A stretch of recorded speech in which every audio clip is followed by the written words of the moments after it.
So we're going to start with Steve Liu and Raj Shah from the city of Houston. So come on up and you're on. Go up there.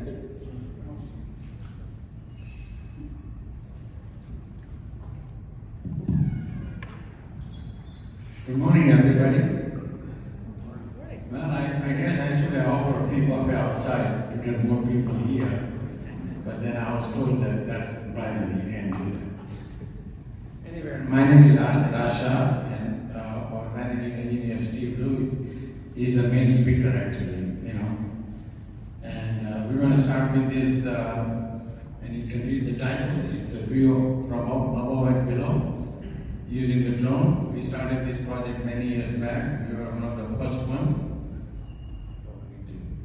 Get the clicker. It should be up on Thanks. Look at the view of city of Houston. Fantastic view. This was taken by UAV about 2 years back, and I'm sure there's some changes in that. And you should also see this view. This is another angle. This is a land bridge award that we won last year from DPWA. And that's, you can see in the middle of that, that was also, we took it from the UAV. Now going back to this one, I want to say about that, this is the 650 square miles of footprint of the infrastructure that we manage as a city of Houston. And this is also a very recent image, as I mentioned earlier. In a little while, I'm going to hand it over to Steve Liu. He will talk about street and bridge. He's over the street and bridge. Our main big boss is over here, our chief operating officer. He has to leave. I know he has a flight, but we appreciate him encouraging us to share our data, our project with other cities and other states. And that's what we do actually. And that helps us coming out with a new technology. And before I hand it over to Steve, I want to say something about Steve first. He's one of those guys, he's over street and bridge, but I can tell you one thing. If GPS ever gets lost in Houston, if they cannot find the street, they call Steve. He's that much familiar about the streets as well as bridge. So, and this is the purpose we follow. This is our fundamental deal about purpose. We call it rocket, and I'll have Steve explain all the detail. And then Steve, all yours. Okay, thank you, Raj. Thank you for having us here. We're very excited. My name is Steve Liu. I'm a managing engineer in Houston Public Works, and I work on the operation and maintenance of the street, mainly the pavement and the bridges in support of public works operations. And so as Raj mentioned, our 5 to Thrive values are rocket, respect, ownership, communication, integrity, and teamwork. Those are the values that we live by and work by to create a strong foundation for Houston to thrive, which is very, very critical. The learning objectives that we wanted to share today are, number one, to understand and identify potential uses of UAV technology for municipalities. And then also to understand how to develop and prepare asset management rating criteria to evaluate infrastructure conditions from data collected by UAVs when it's applicable, when we can do that. Additionally, understanding how to leverage mapping technology and implement new strategies to improve safety by reducing the boots on the ground demand that a lot of agencies do encounter. Houston Public Works is huge. Just for example, we have 16,000 lane miles of streets, thousands of miles of storm drains and ditches.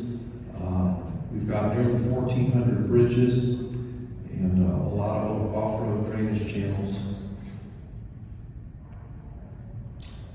Challenges, just as a picture that just gives you some ideas of a bridge example in a different area. Challenges for our bridges, our channels. For example, some of them are very hard to reach assets. And eliminating eliminating safety risks for personnel and equipment are critical in trying to get to those locations, those assets, and trying to accelerate assessment completion rates and finding cost-effective alternatives, and just ensuring that Houston Public Works is up to date with technology and using technology.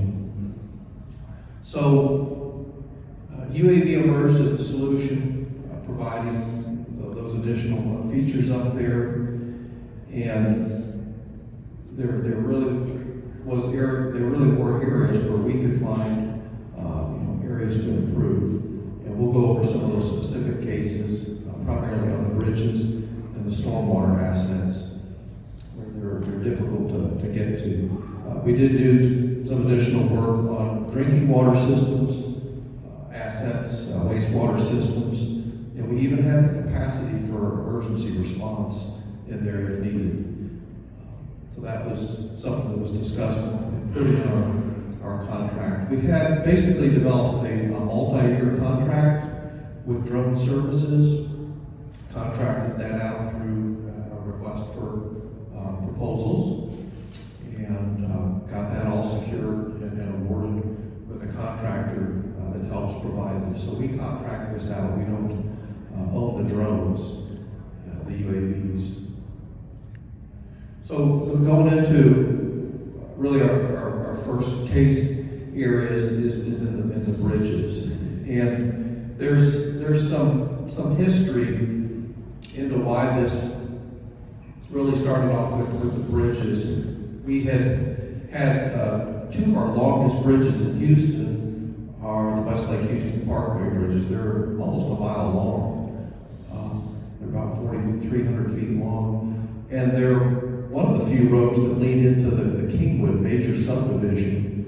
And we've had problems over the years with the elastomeric bearing pads. The bridge beams sit on those heavy-duty rubber pads, elastomeric bearing pads. They're extremely highly engineered pads. They can't be too soft, or the beams will mush into them. They can't be too stiff, or they won't move. So a bridge engineer designs those elastomeric bearing pads to move back and forth with the thermal expansion and contraction. They can be prone to walking out, and then the beams drop and hit the bends. And we've had that happen before. It's had us, have to close down lanes on the bridges while we repair them. But what I noticed one year was we had a rehab project on the bridges, and we fixed a number of, it was dozens of elastomeric pads on the bridge. And then about 3 years later, their beam set dropped, and we had to shut down the lanes, put out the traffic control. And so it caused me to question, didn't we just do this about 3 years ago? Why are we doing this again? What's going on out there? And so I started asking some questions, and found out that those bridges have decks that are 400 feet long. We wouldn't build a bridge like that anymore. So, I asked, well, can you cut the decks in half so they don't move so much? No, you can't cut the decks. We're basically stuck with the 400-foot spans on the bridge, indefinitely. It's just the way they were built. We wouldn't do it anymore. We wouldn't do a new bridge. But this is what we got. We have to maintain the asset as best we can. And so monitoring really was the thought that came to mind was, well, let's check up on these pads that seem to be walking out. And let's try to anticipate and catch these before, so we can plan the rehab to where we don't shut down major lanes to a major subdivision community out there in the Houston, city of Houston. So that was one of them, and that's when Raj and I happened to be talking about it, and we started assembling that contract to address that, and then also canvass the other operators in public works, water, wastewater, stormwater. And as we know, we'll go into that, the stormwater assets can be really difficult to access as well. So improving time and being able to fly the UAVs under these bridges was very, very helpful. So it cuts down on lanes, access, traffic control, not affecting the traveling of the public, and they can prepare reports and videos, pictures for us very nicely, and it really helps. So the boots on the ground, comparison of inspecting bridges. This is just a sample of a different type of bridge. We have quite a wide assortment of bridge types, and some of them are very high. The Main Street Bridge over Buffalo Bayou is a concrete spandrel arch bridge. It's really tall. This is not it, but we have ones that are very tall. We have ones that are very low. So wide variety. Using snooper trucks, things like that can be very involved. Getting different types of equipment, and just walking under the bridges or getting boats. And there's really limitations to what can be seen. This is the Sabine Street Bridge over Buffalo Bayou. It's probably one of the most walked bridges in Houston, just outside the west side of downtown. It's basically about 100 years old. I think it was built in 1924.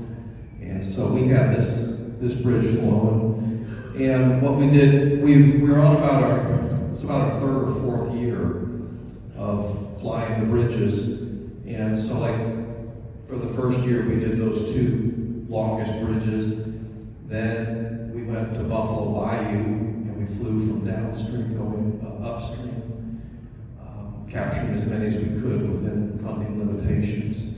And then the third year, we did White Oak Bayou from downstream to upstream as far as we could go. And White Oak Bayou flows into Buffalo Bayou. And then our additional year, we'll go ahead and go back and check on those West Lake Houston bridges. So this gives you a tally. We have about 70 plus bridges that we've flown out of our 1,400 bridges. We probably wouldn't, it's about 1,000 that are over 20-foot bridges that the state inspects under the federal program. So those are really the kind of the key ones. We're not going to fly the shorter ones that are not a risk issue or of a concern. This is just some example pictures under the West Lake Houston Parkway bridges. Like I said, those bridges are 4,300 feet long. Quite a bit of the bridge, a third or half of it has water, the San Jacinto River under it.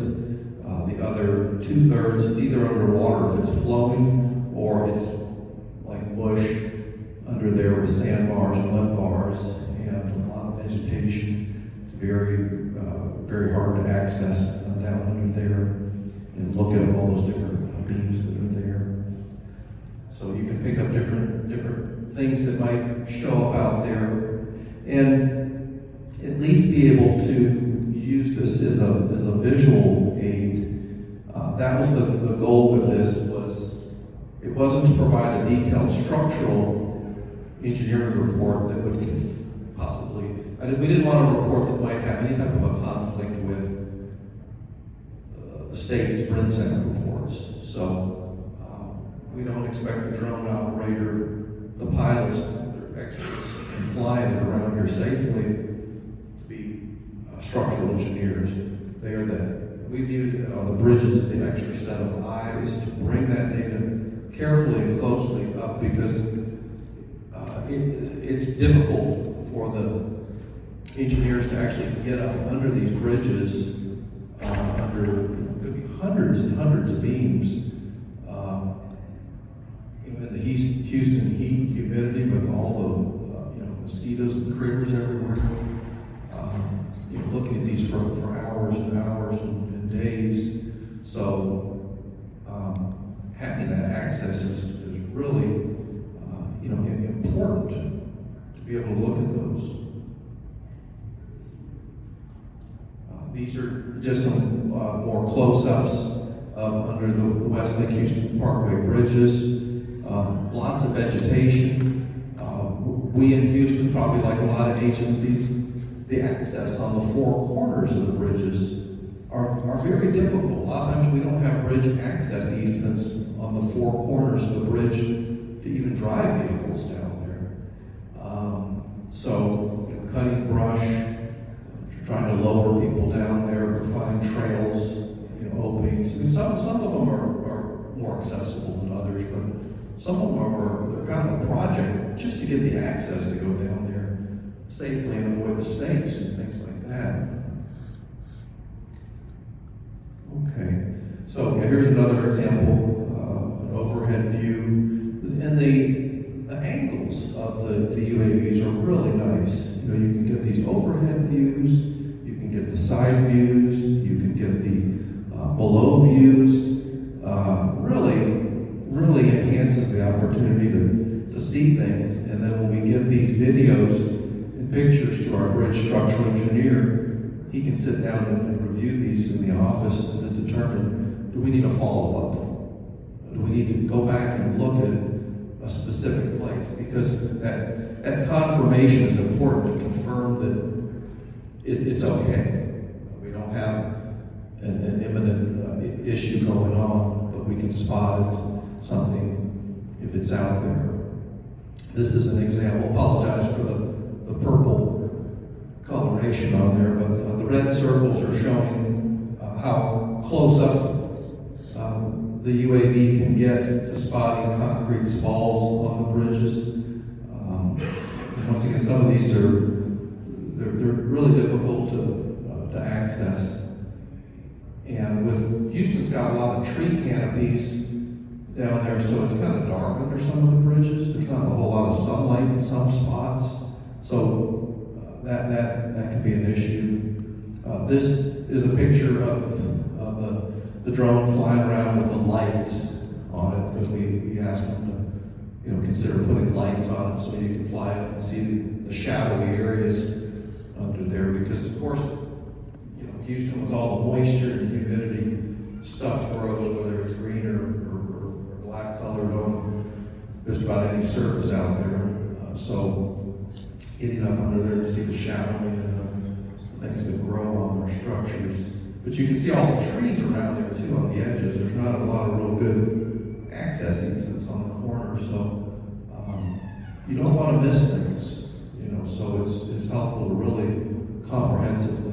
And I've noticed that the pilots companies, they're very conscientious. They fly over the bridges very carefully and pick up a large amount of the surface area. There's a close up with the lights on it there and looking up under the bridge. Okay, so when we compare some of this, to the boots on the ground. What we found was that the drones, they would fly the bridges in about a 50-minute average flight time, capturing each bridge. Maybe 3 hours to process the data analysis and issue a report to us. So it's really very, very efficient to have that. The second really large case study area that we wanted to share was the stormwater open drainage systems, the channels. With these, we could do a comparison also of field crews versus the UAV, and some of it's pretty obvious. When you got to go out and walk channels, put on mosquito-type shirts, mosquito spray, bring your water bottles. All those things, have a snake stick. It's difficult. I've walked a lot of Harris County flood control channels and City of Houston flood control channels, and they're quite an effort. It's nice to go in the winter when the vegetation's brown, but when it's grown, it really is a major chore. So we save time, we save equipment, hazards, access, and the time to get the report is very reasonable. This is a picture right here of one of the off-road channels that was flowing, and it provides a really nice map. There's a little legend over there that they detail the different things that they found out there. Now, unlike the bridges where we didn't provide a a structural report or a specific thing. It's more of a visual inspection. With the off-road channels, we actually did have a condition rating index over here, good, fair, poor, not applicable, and then we had defect types there and some annotations. So the stormwater operations team could actually, review this here and determine, what else that they need. This is the inspection. This is similar. The same picture over there of the channel, but this table here is called the inspection results. So it'll have the code, the description of the result, and then the field comments like culverts, look clear of debris and allow water to flow freely. So that confirmation is good. You go focus on where do you have a problem. There's a mechanical silt removal needed. Major erosion condition is the bottom note there. So you'll see different comments there that are very helpful. This is more imagery from flying the off-road channels there. Different vegetation types. Some more channels there. The one on the lower right-hand side that is actually a little boat that flipped over that they found out in the channel. So there's just all kinds of objects, that can be in these channels, all over the place. And people just don't go out there. It's out of the sight, out of the way, just with big shrubs, big trees, and people don't see it. But when that boat floats down, if it covers a culvert opening and plugs that culvert, we can have a major drainage problem. So it's important to maintain and operate and find these things. This is more examples of off-road channels with debris that's fallen trees, other types of debris in the channels. And now we know where it's at. We've got coordinates on it. We can schedule a work order and get out there and find these trouble spots and be more pinpoint in the repairs rather than trying to just issue a big global rehab to go work on the channel. So it helps target. This is one of our favorite pictures of an outfall that's collapsed. And this shows the right here. This is where the outfall basically collapsed out here into the flood control channel, the city drainage channel, and that definitely needs to be repaired there before it starts progressing and eroding back up towards these structures here. So that was a real good catch with the data. And once again, we have a parallel amount of time right there, with the savings in the processing and collecting the data there.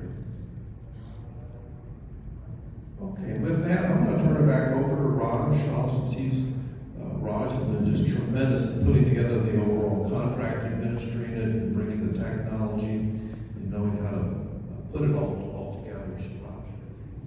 Anyway, basically, we do not buy any hardware.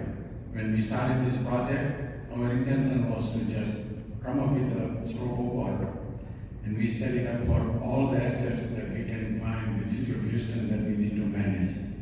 So we put together RFP where we only publish our scope. You use your method and means to collect the data and deliver it. And that's what we have done over the years, the last 3.5 years. I'm a believer of buying hardware at the end of the project than the beginning of the project. I learned that hardware when I started with IT many years back. You buy the heavy computer and then you realize the system you purchased doesn't work for the hardware that you purchased 3 years back. So learning from that experience, that's how we publish it.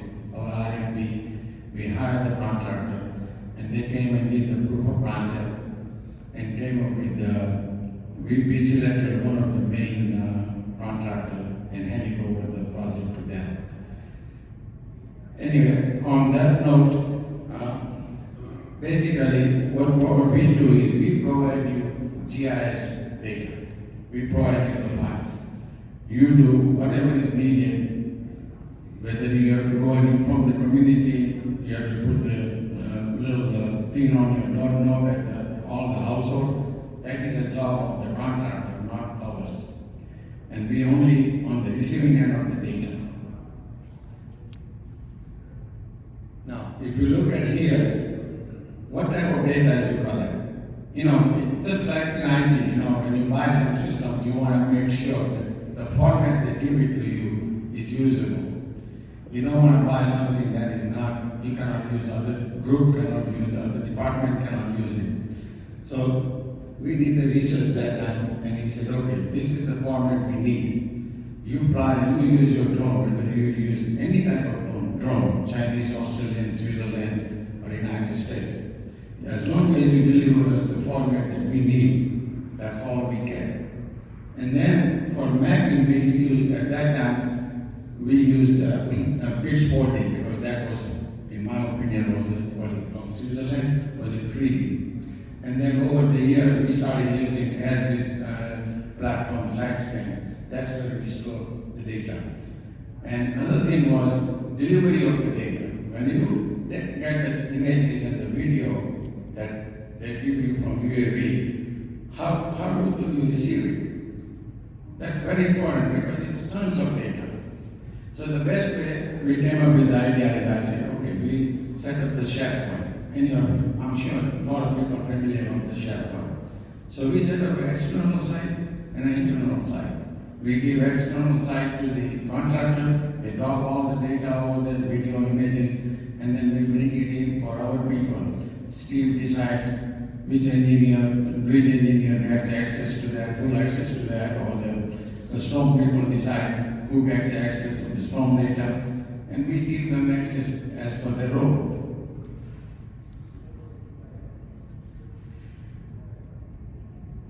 And this is how we compare it also. This is what we tell the contractor, that they have to have all three check marks on the right side, and we're done. That's their responsibility. As you can see that they must have their own, you can read that, certified UAV operators, UAV equipment, must have process in place, flight planning. They can use their flight plan, they can store the flight plan, they can recycle the flight plan. We are out of all that. They can use any drones of their choice, as long as we get the data what we need. Again, liability also, you can see the check mark on the right side. These are all from UAV contractor. Now, this is what we have learned. You can read the mistake. The technology is always there to improve. You accept new technology, new hardware. Now we saw all this show over here, UAV show. Look at if you have seen the drones 7-8 years back, and now, look at the difference. We went to a couple of conferences, major national conference. I went there, I go every year. So 7 years back, I went to one of the major conferences of public works. They did not even have a word UAV in the conference. I'm the one who complained there. I said, the whole world is going towards UAV, and you guys do not have any presentation of that.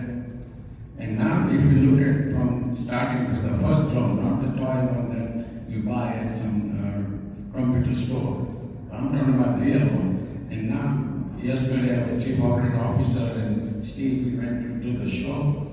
Amazing. We also went to that flying demo over there. Amazing. Look at the amount of time and people put them into that. So if the technology is moving that fast, best thing to do is now jump on it. In my opinion, that so far, in my opinion, the UAV, we ain't seen nothing yet. We are miles away from what we have to see about the drone. Now, on that note, I'm just gonna, I know we are already over time, way over time, but Okay, she said, go ahead, we'll be here till 1:30.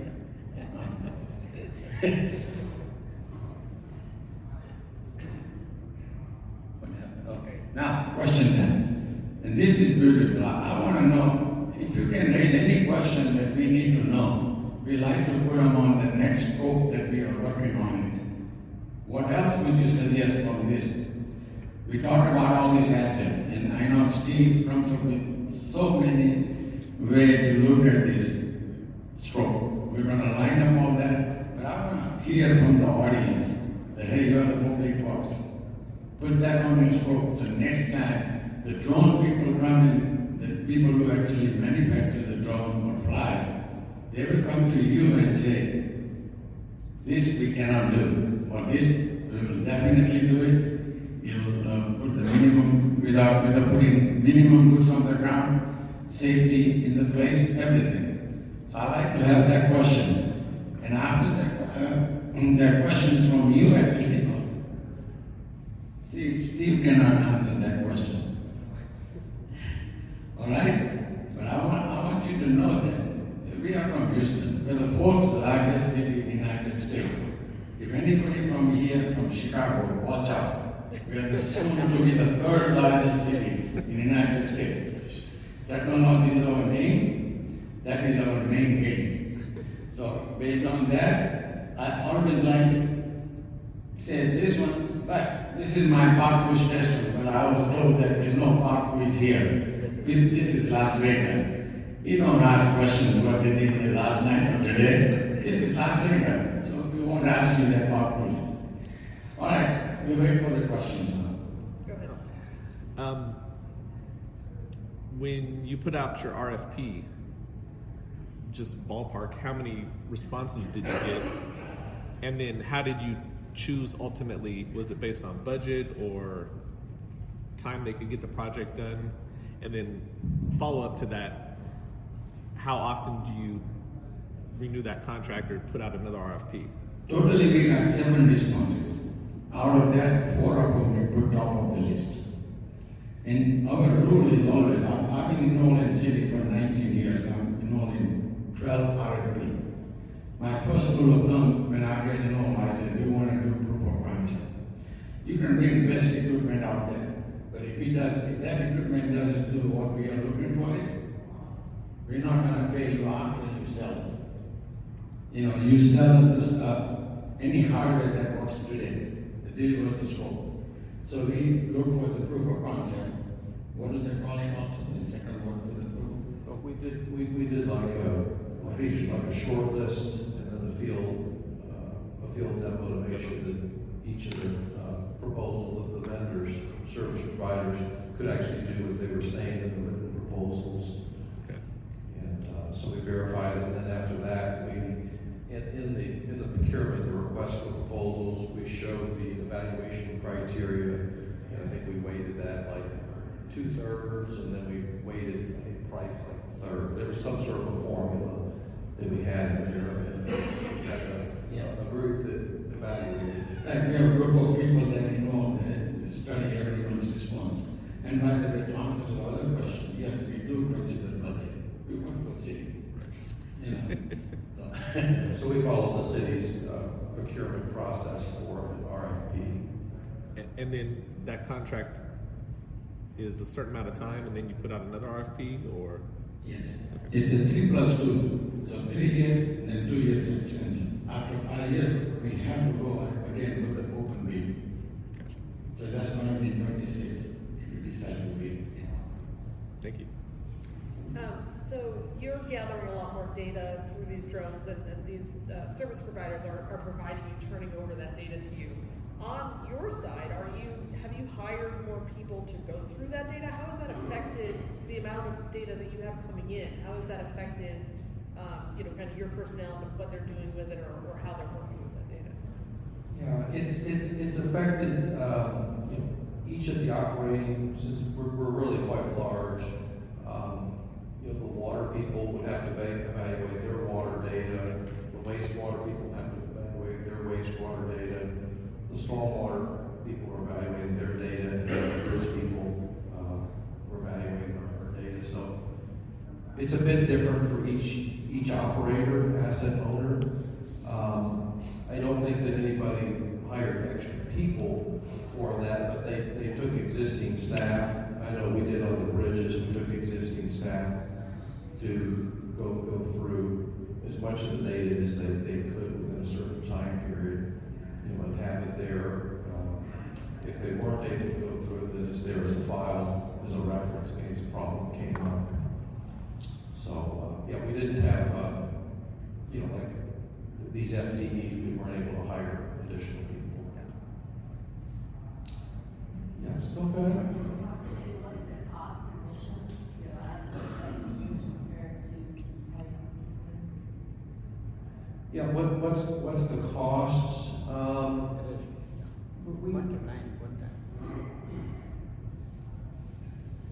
You're talking about doing boots on the ground as well, using the UAV.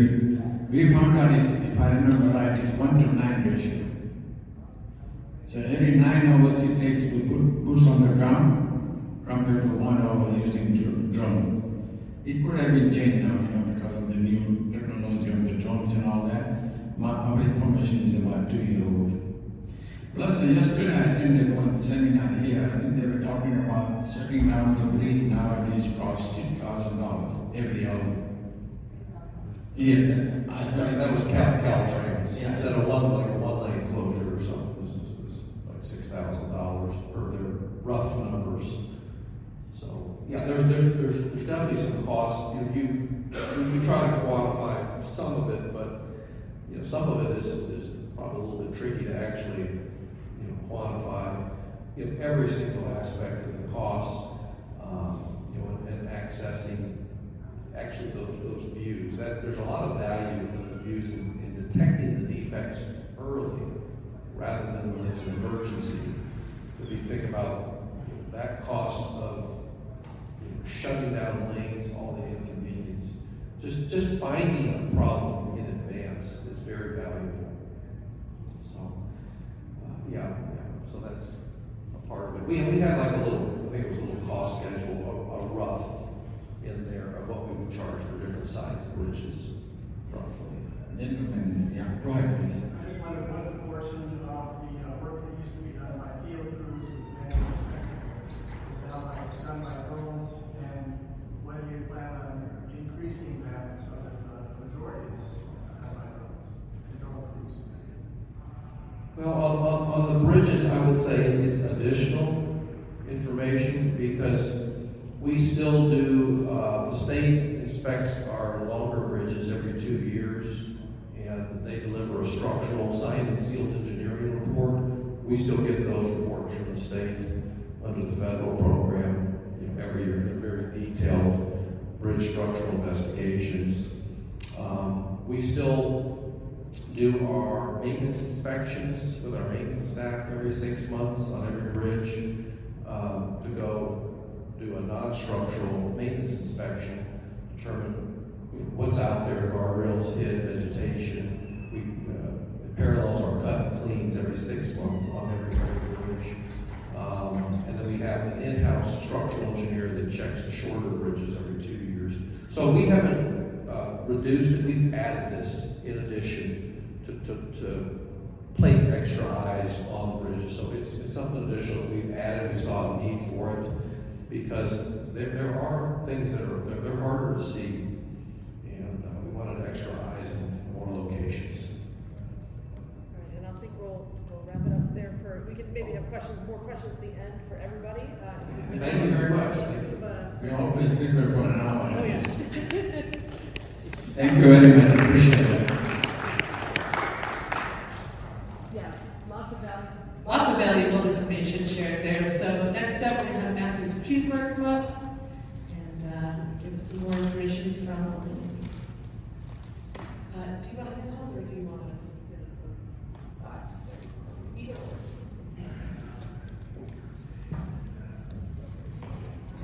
Yes, you do. Hi, my name is Matt Kruzmark. I'm the Director of Product at Linux. Thanks. Many of you know our resale company, systems integrator, custom solutions, and training, BAMTech. So today I'm going to talk to you about a product that we're currently taking to market right now. We're using a variety of different technologies, including UAV, AI, and some other tooling in data science to detect the lamination of bridge decks. I'm really be going right after the City of Houston folks here. I think I can tag on to a number of themes that they touched on here. So who is Linux and what do we do?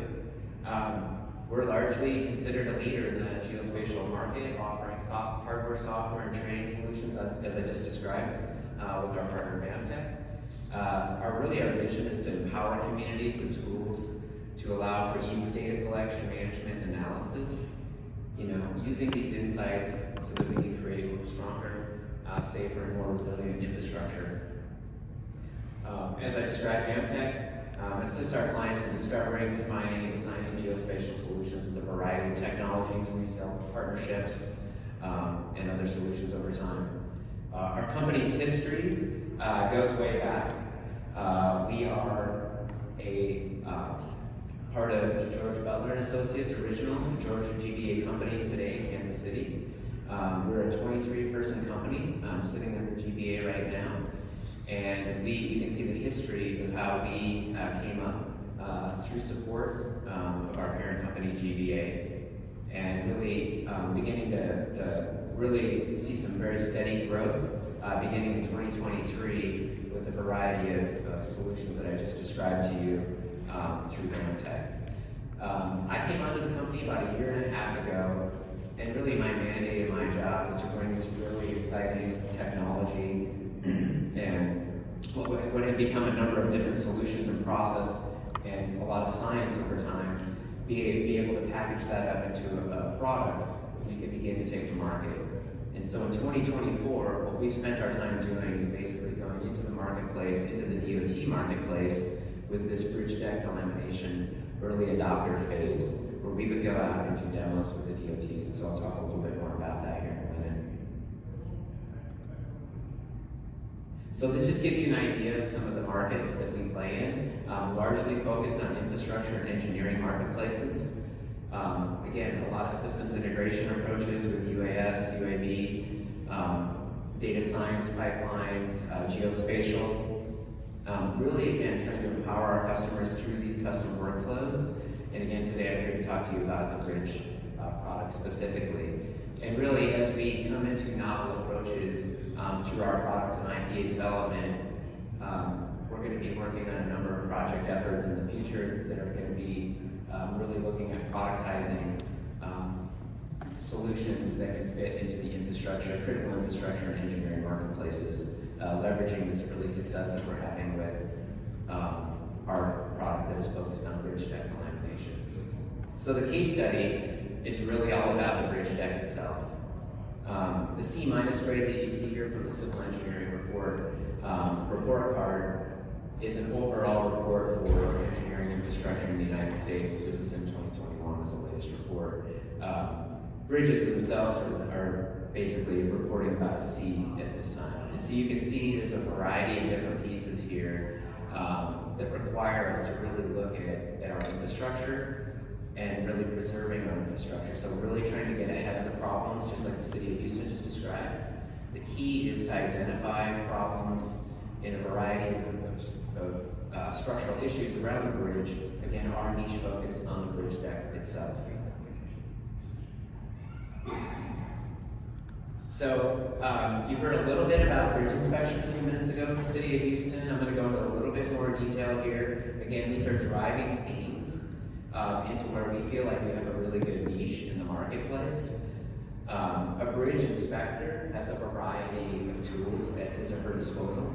A lot of these tools are very, very cumbersome and challenging. As the City of Houston showed, having a snooper truck or a boat on the river to get under the bridge and things like that, these are very expensive and challenging pieces of equipment to use to do inspections. They can often put workers at risk and safety risks. But these are the traditional methods, and many of these are very high-tech methods, and they work very, very well. And the other place where we feel like we have a niche in this market is that ours is very affordable in the bridge deck delamination focus. Many of these other ones can come after that. So ours can be a very kind of level one approach to scanning that bridge deck, seeing if there's any issues in there. And then these other technologies that you're seeing here that are much more expensive are also actually much more thorough in many cases, and that's fine. So these are really complementary technologies to the niche that we're applying our product to. So this product is obviously compliance driven. So Federal Highway requires the asset owner to inspect the bridge deck in the City of Houston. Went through this. I'm going to go pretty quickly through this since you heard a lot of this a minute ago. But really, when you consider the volume of work in the United States, so 617,000 bridges inspected biannually, states are really looking for a more systematic approach to that. And so a bridge inspector today, if it's a super busy bridge, it's dangerous to have a lane closure, backs up traffic, limits commerce, puts the public at risk. That's a really challenging decision to make, to go out onto that bridge deck, shut down the lane, and do what these inspectors are doing right here in these photographs, which is they're hitting the bridge deck with chains, and they're listening and feeling for the potential for delamination to be underneath that concrete surface, where water got through a crack and begin to create problems in the bridge deck. The other thing is, having a lack of skilled, qualified individuals. So I think it's the COO from the City of Houston that we heard talk this morning. I saw Raj had his statistic up there. He said there's 4,000 employees in public works at the City of Houston. I think I heard a number maybe even a little bit larger than that from the COO, and then he also said there's 700 vacancies within the City of Houston Public Works, which is just mind-blowing when you think about it. In bridge inspection, if you look across the states, the United States, county cities that are looking for inspectors, there are a lot of vacancies out there. So having skilled labor to be able to do these things, do them manually, do them in a very risky way, is a challenge. The other thing about our product is to really make it repeatable, right? So again, the drone is flying off to the side of the bridge, scanning the bridge deck throughout the day. This is a very repeatable process. This is something that you can look for defects over time. It's really hard if the inspector has to drive across the bridge, and he or she puts their thumb out like this while they drive and they do a visual inspection, because sometimes that is how it's done. In a really high traffic scenario where you can't shut down the bridge, that's a really subjective way to do it. They know that, that's okay. This makes it a very repeatable and systematic approach. So there's really a lot of new tools making their way into bridge inspection. And so there's a newish requirement. The DOTs have been aware of this for a number of years. I think it was published in 2022. There's a phase-in period of time. And that new requirement is called SNIBI. And a part of SNIBI is that bridge inspections, using a UAS in the bridge inspection, can actually become a part of that. So it's actually in the code now. So it's an acceptable tool in many cases to do different types of inspections and utilize it just the way that the City of Houston described it this morning. And then the other thing is that DOTs, so the last year and a half, I've gotten to spend a lot of time as a product person out talking to DOTs. And it's really interesting to hear the stories from DOTs about the ways that they're using drones. And it was great to see how the City of Houston is using drones to do different levels of inspection, or to at least aid and assist in inspections, and to keep workers safe, and to get more detailed data. But traditionally, for about a decade or so, mainly I would say that DOTs have had a lot of experience, doing exactly what we're trying to do here, which is fly a drone, take a series of photographs, use thermal camera on the drone as well, but they only do it maybe once or twice a day. They try to come up and see what they're going to see through the heating and cooling of the deck throughout the day, and that can be a really challenging thing, and so we're trying to automate that process.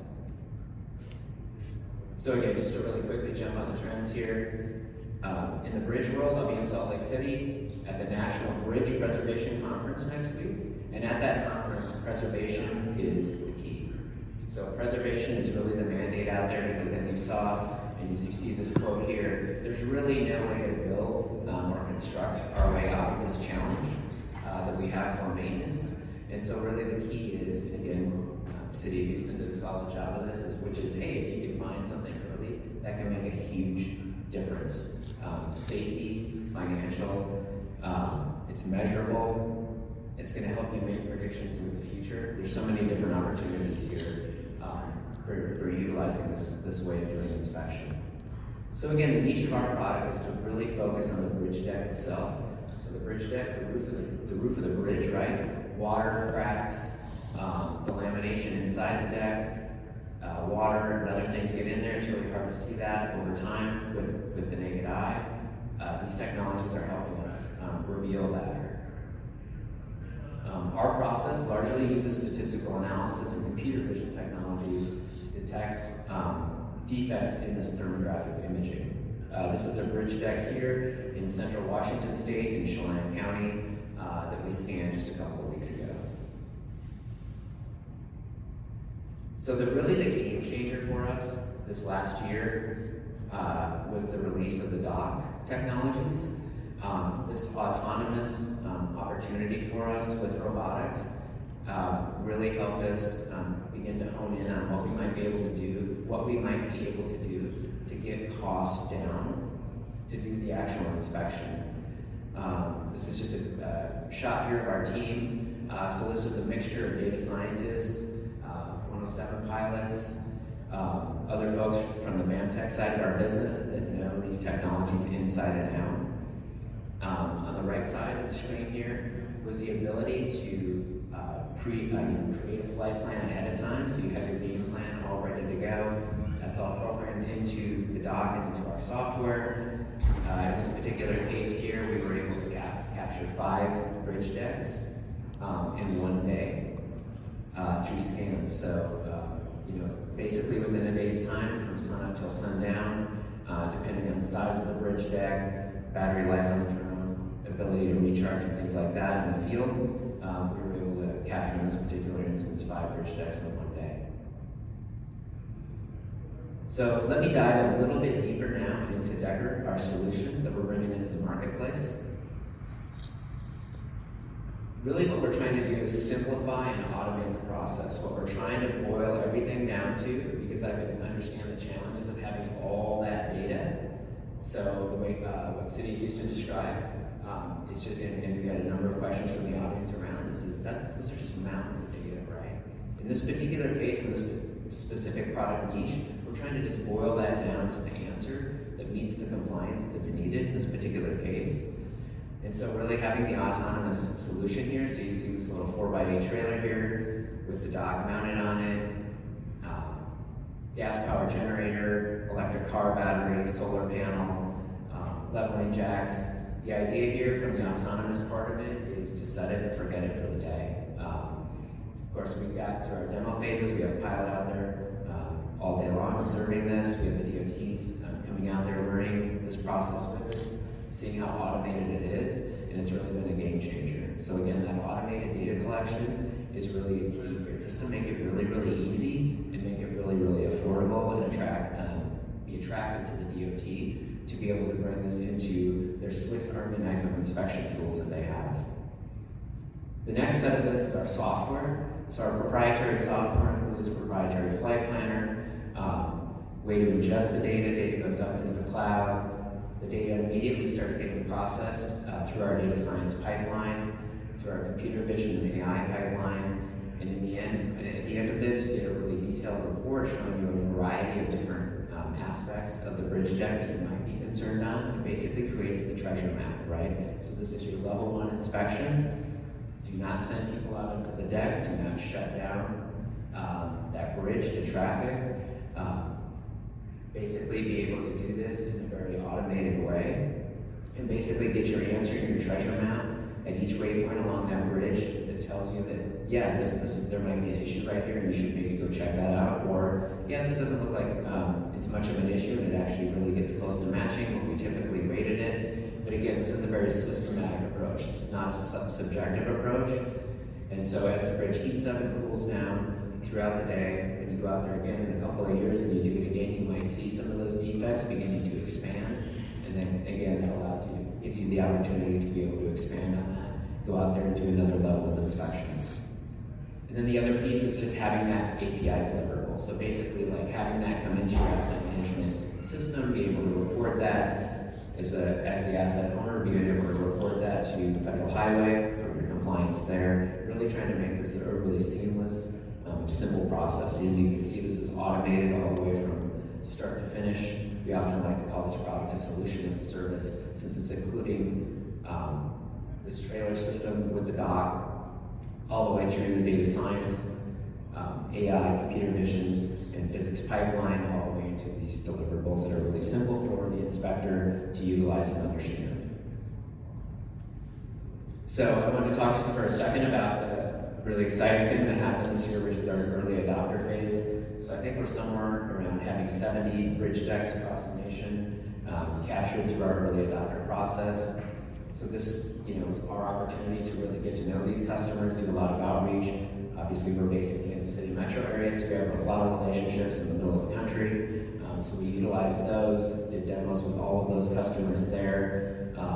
We were up in Washington State because we wanted to partner with somebody that wasn't a state DOT as well. This was a county association that works together to advance UAS technologies within county public works agencies. So we spent time up in Washington State. We were just right next door here up in Reno, the California border, about a month and a half ago, spanning some very busy bridge decks there. Traffic load is 70,000 vehicles a day going over those decks.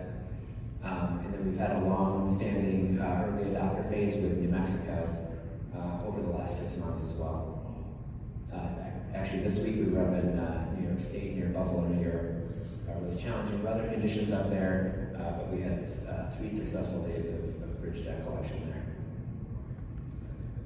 So this is showing you just a snippet of what the products are related to this. And so at the top level here, you're seeing basically the treasure map. So this is your final contour map of the bridge deck, where there may have the potential for delamination occurring. And again, in most cases, when you're hanging out with the inspector and you start to look at these reports, these treasure maps together with the inspector, it's a really eye-opening process for them to be able to utilize this and see it. And sometimes they'll say things like, wow, that's exactly what I thought might be going on there. It's going to be really interesting to inspect this deck again with this technology in a couple of years.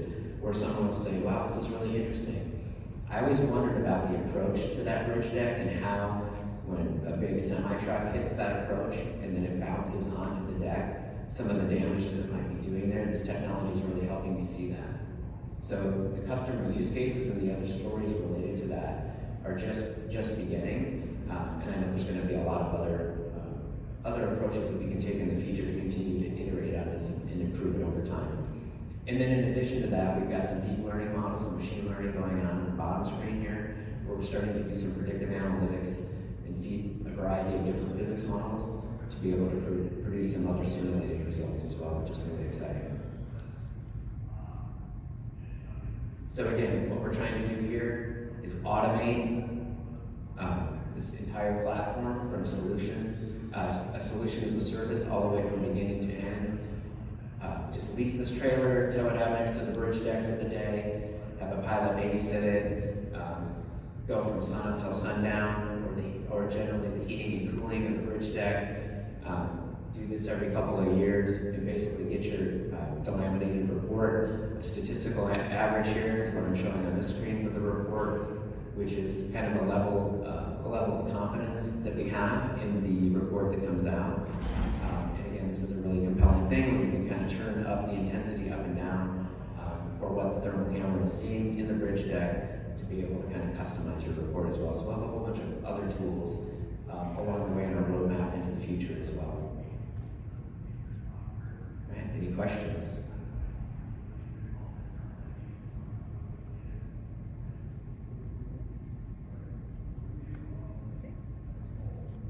All right, thank you, Ben. Awesome. All right, our final speaker in the session is going to be Don Seals from Truck Design Group, so come on up.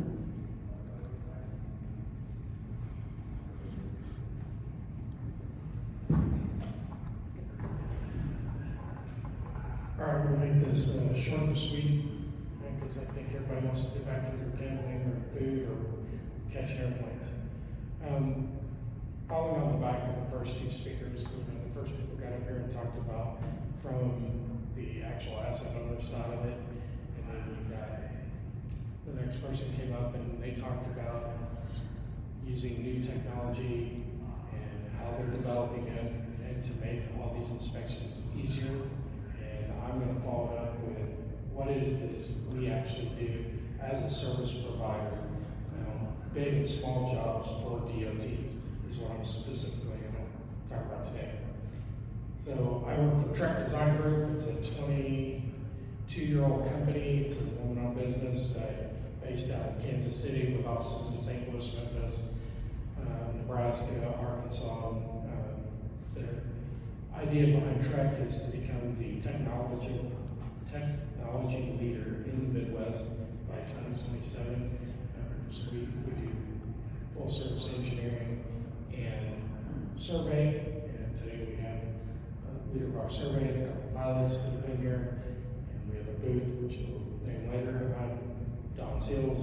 I am the one in charge of all the LiDAR.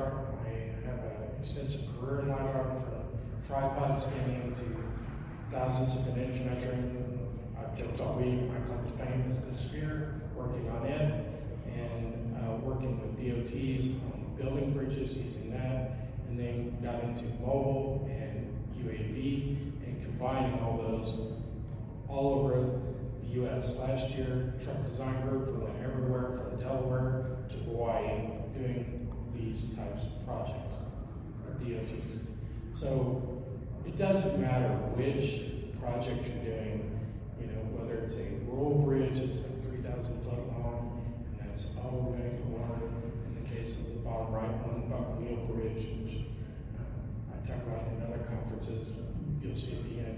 It was a very complex job. There's 25 different asset owners that do it. There was 500 crashes on the bridge a year, and it needed to be replaced. It's one of the oldest thoroughfares to go north out of Kansas City.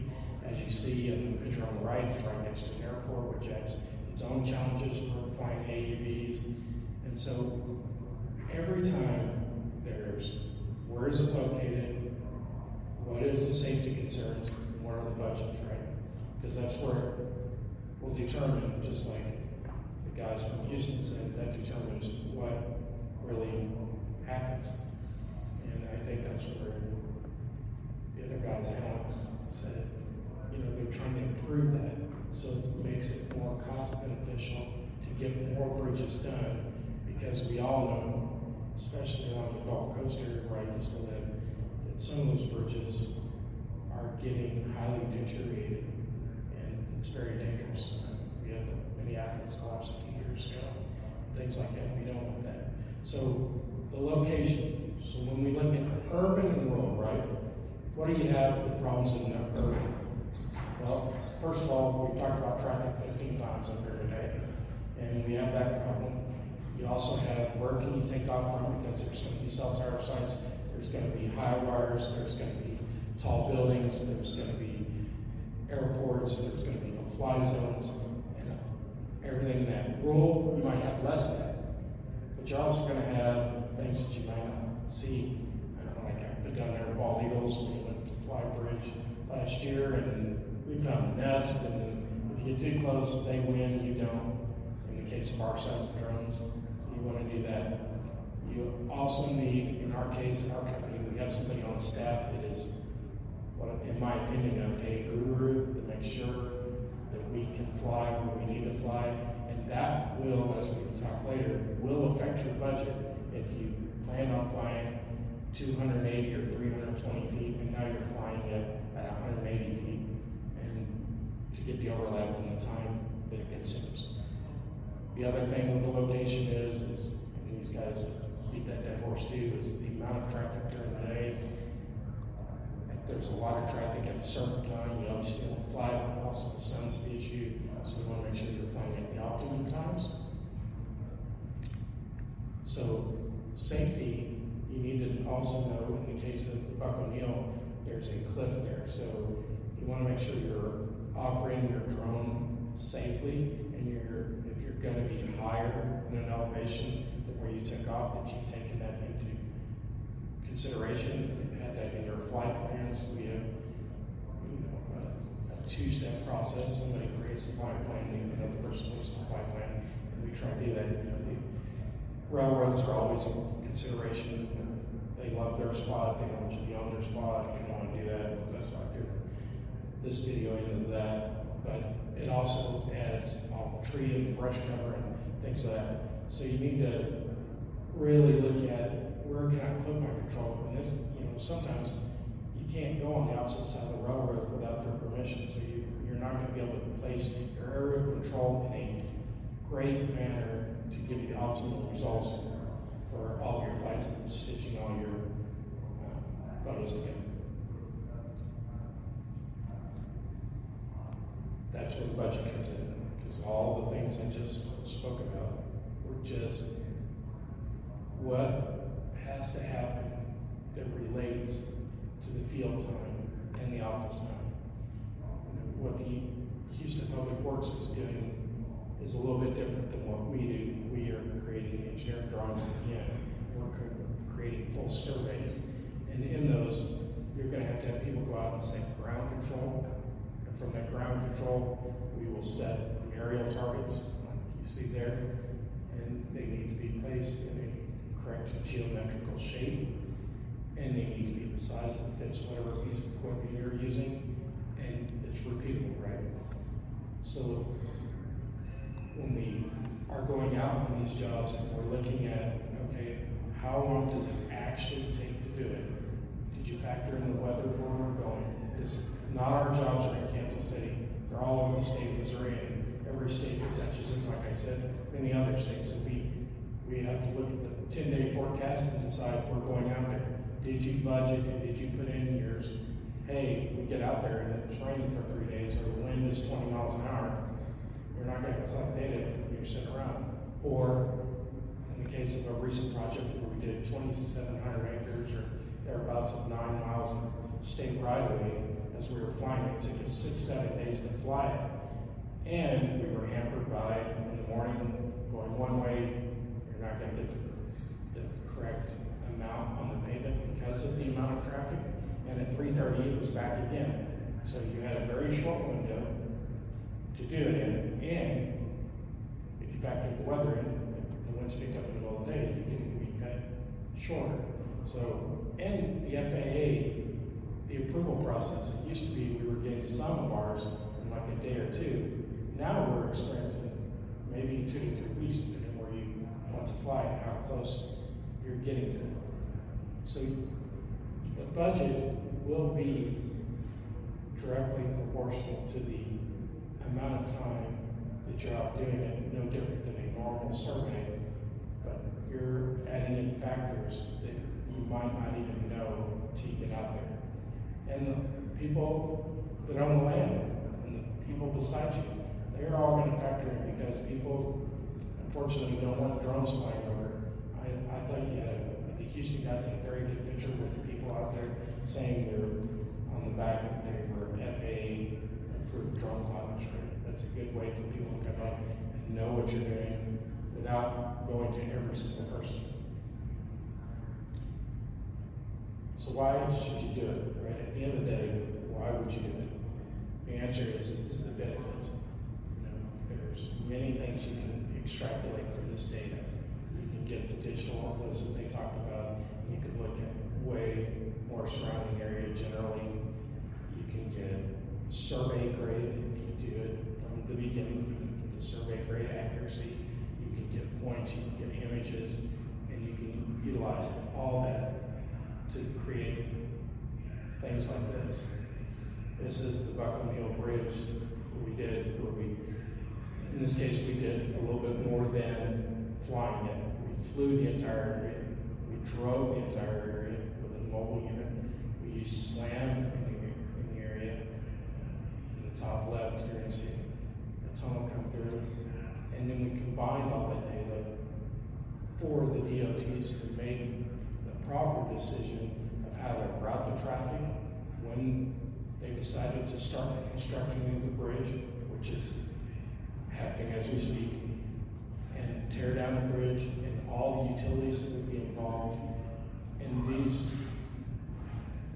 photos that we got from our aerial really made a huge difference as far as all the paint marks and all the utilities that we had to discover that might not have got collected with a ground survey in a few weeks. We did this in days. So if you want to know more about DOTs or any of the other stuff, we do have a booth here. We are talking about it. But that's what I have for you today.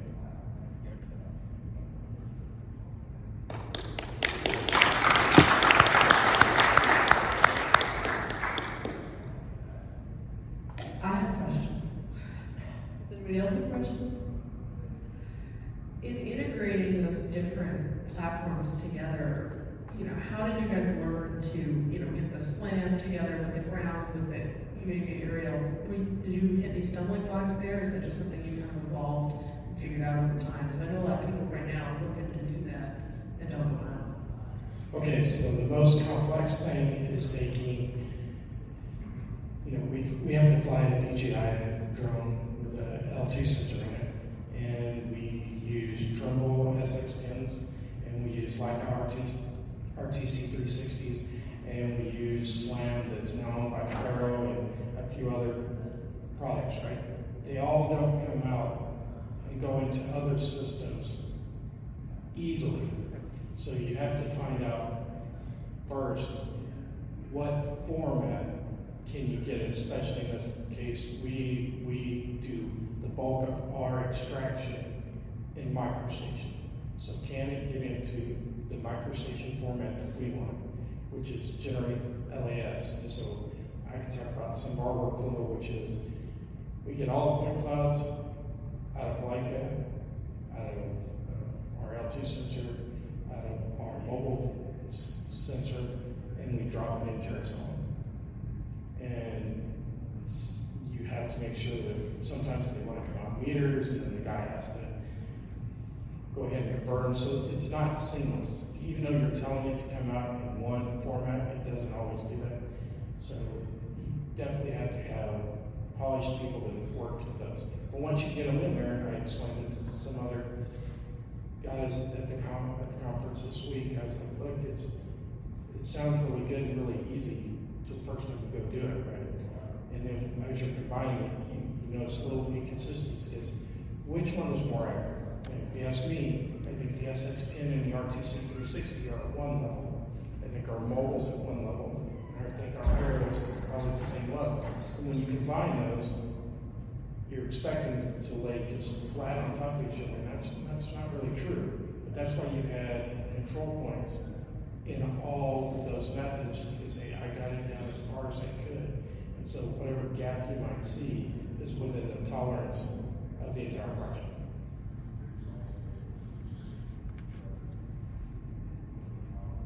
Any additional questions? I just want to thank you for noticing our flag with the FAA on the back. Yeah. Thank you. All right. Well, thank you to all of our presenters today. If you guys have any questions for them, they're still here from the front too, and find them on the floor. But thank you to everyone for showcasing those case studies and the insights there. So I will let you all go back to lunch. So thank you. Thanks, everyone.